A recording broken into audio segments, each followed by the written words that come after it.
Smoking all these backwards got me permanently coughing. I ain't going nowhere, bitch, I'm permanently popping. Take that to the register, but I ain't finished shopping. Swag so sick, I'm killing shit, my outfit need a coffin. Drip, Playboy just like Cardi, she gon' suck me like a tick. Always feel better when I sip. I just spent 2 college funds in 1 shopping trip. I be running from these bitches, I won't trip.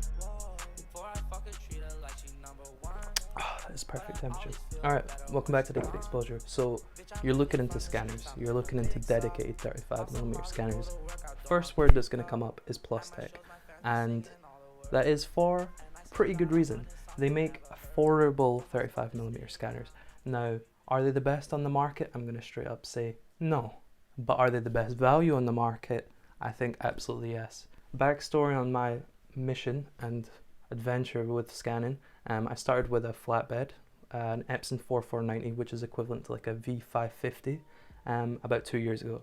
I've been trying to just get the best out of my negatives, trying to get the best quality and colors that I can out of a Flatbed. Now, after 2 years of consistently scanning, spending a lot of time, a lot of effort, teaching myself how to get better results, I was never really that happy with the results. They were okay, they were passable, definitely, but they weren't groundbreaking and they weren't good enough for me, compared to like a lab. Here comes the Plustek, it comes into frame. And I'd been eyeing one up for a good amount of time, about a year I eyed this up. And one of the main things I was coming from the Flatbed to this was for the colors. I wanted better colors and sharpness. So those were the 2 things, colors and sharpness. I realized that I was going to be getting slower scanning times because coming from a Flatbed, which can scan 12, negative shots at one time, in one go, this can do 1 at a time, and you have to manually feed to the next shot. So it was going to be a much more time-consuming process, but hopefully it was going to pay off in quality. Now, did it pay off in quality? For the most part, it did. The color difference I got between the Flatbed and this is quite drastic. The Flatbed is color cast a lot. It's really hard to get it to a neutral point or like a balanced color palette. It either goes green or it goes a bit tinty in the purples. For my scanner, I keep looking down there because that's where I've placed my Flatbed just now, but for my Flatbed it was giving off really magenta cast, and it wasn't a nice look. It gave it kind of a coldy, tingy feeling to all my images, and trying to correct it, I always had a bit of bother with it. Now this definitely has a color cast as well, different than the magenta, but I'd say more pleasing than my Flatbed color casting. One thing that I really need to mention before I go anywhere is that this is the Plustek 7400 scanner. Now, in the title, why have I put Plustek 8100? That is because it is actually the same scanner as the 7400. They just rebranded the scanner as 8100 and packaged it with a new software. So internally, results you get are the exact same, just they updated the software a little bit if you're using Silverfast supplied. So just so you know, that's kind of a good money saving tip, because an 8100 costs far more than a 7400, and you'll get the same results, both 7200 DPI, both the same sensor. Just good to know, and keep that in mind in case I was confusing or thought I was misleading you. I'm not. So as I said, my gripes were that I wasn't getting good colors with the Flatbed and the sharpness wasn't where I wanted. So yeah, the colors were good that I was getting out of the Plustek. I was happy with them. So what about the sharpness? How much was it comparing against my Flatbed? That's where it was a little bit disappointing, to be honest. It wasn't as good as I thought. Now, it's definitely a bit of an improvement, but I wouldn't say it was drastic. The scanner is rated to be about 7200 DPI. It's, in real life usage, not that kind of optical resolution.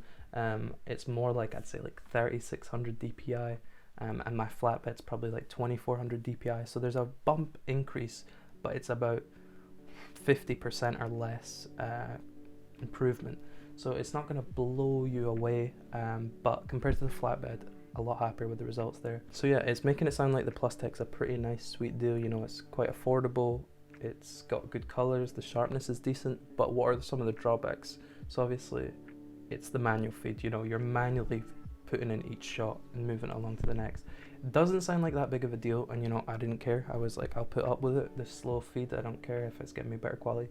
If you're scanning bulk rolls of film, like recently I sent off 20 rolls of film to a lab and had to scan each of them individually, it was taking me about 3 hours to scan a roll of film. So now 3 times 20, that is a lot of hours to put into 20 rolls of film. Now that's a lot of images, and It's a lot of images, but it's also a lot of time. And now I can put up with it. Me personally, I have the time. It's a goddamn pandemic. The world is literally melting. I'm here sitting in my room in a cave, and it's been 3 months. You know, who cares about how long it takes? But I feel like I could be spending my time better. I could be playing goddamn Animal Crossing. I could be taking more photos. I could be going for walks. There's so many more other things I'd rather be doing than spending 3 hours per roll of film. But in the end, the results are sweet, and I can print at A4 size, no problem. If I really wanted to push my prints, I could print A3. I have faith that A3 would actually look pretty good. But yeah, to keep that in mind, 3 hours. Now that is quite a long time, because I scan in a very, you know, I try to get the most out of my negative. I scan on ViewScan, I scan a raw DNG file in a positive form. So I'm not flipping the image or anything, I'm just scanning it as positive. I take that file, which is about 500 megabytes when scanned at 7200 dpi, and I pop that into Lightroom. Now I use Negative Lab Pro to then flip that into a negative to get the positive, you know, flip it to negative so I get a positive image, and then work on the file from there and use the spot tool removal, you know, if I need to remove any dust spots. That is a lengthy process, as I said, 3 hours to do a roll of film. But the results are really, really nice. Now, are they as good as a lab? Are they as good as a fully fledged, you know, professional lab? No, they're not. A pro lab is going to give you better results, but that's because, you know, they're using pro gear. The Ritso scanner, Fuji Frontier, with professional color calibrating, you know, engineers, you're not going to get the same results as that. That has a lot of time spent into learning the systems. You know, you've got a really professional team behind it. But if you can just do with a little bit of, not, colors aren't going to be as brilliant and sharpness isn't going to be exactly there, you can still get very decent results for Instagram, for online use, for YouTube. No one's really going to tell the difference. No one's that keen-eyed except you. So if you can see the difference and it bothers you, maybe not for you, but it's the best you're going to get out of home scanning. Home scanning is always going to give you some drawbacks, and if you can deal with those drawbacks, you know, having the complete creative control over the whole process of shooting film is a really powerful thing. But it's time consuming, as I said. It's very time consuming, and you'll never win unless you got $5,000 for a Ritso scanner. In the end, what is there to take from this? If you're looking for a dedicated 35mm scanner and you're on a budget, the Plustek 8100 or 7400 is going to be your best bet. For, you know, in terms of bang of the buck, you can't really beat it.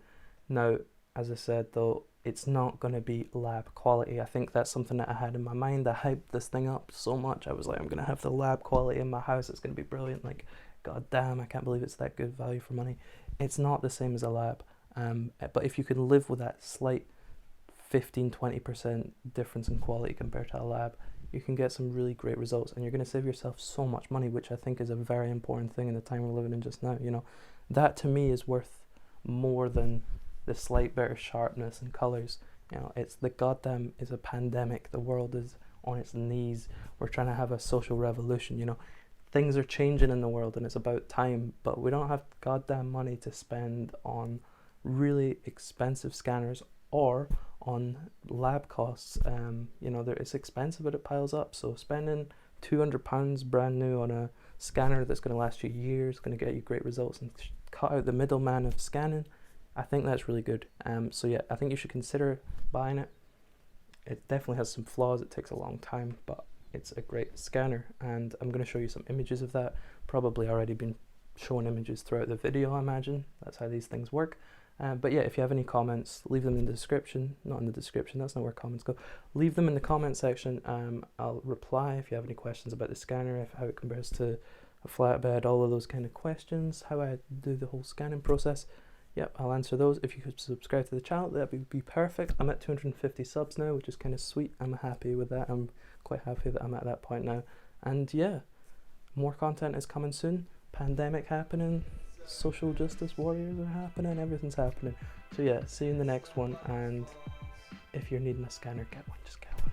Just get one. Learn how to scan. It's a very important skill. It's going to drive you nuts, but in the end, it teaches you a lot, as much as it's painstakingly painful. Yeah.